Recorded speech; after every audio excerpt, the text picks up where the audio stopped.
Okay, so we have number 6, which is an AROC problem, average rate of change, and it's over the interval of 2 and 2 plus h for this equation over here.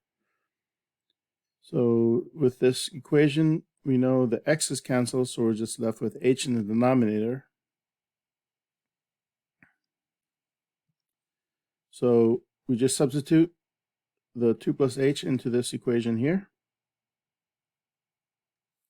So it's 2 plus h squared plus 6 times 2 plus h,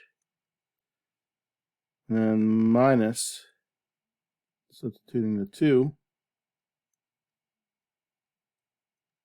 6 times 2.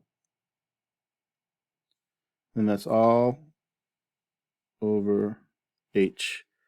So we factor this out, get 4 plus, that's 2 squared, 2 times h, and you have 2 for the middle term, so it's 2 times 2h, which is 4h, plus the second term squared, h squared, distribute the 6,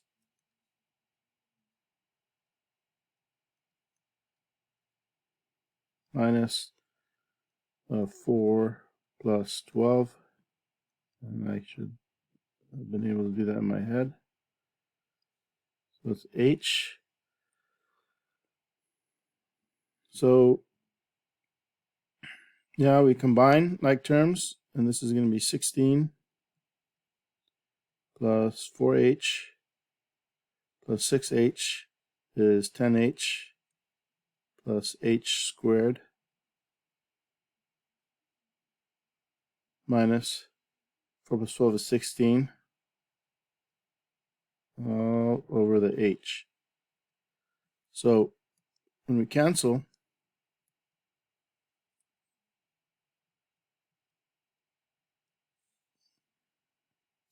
the 16s cancels, and because there's an h in every term in the numerator and the denominator after the 16s cancels out, we can cancel the h here, here, and here because it's in every single term, and you're left with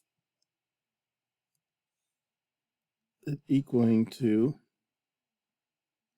10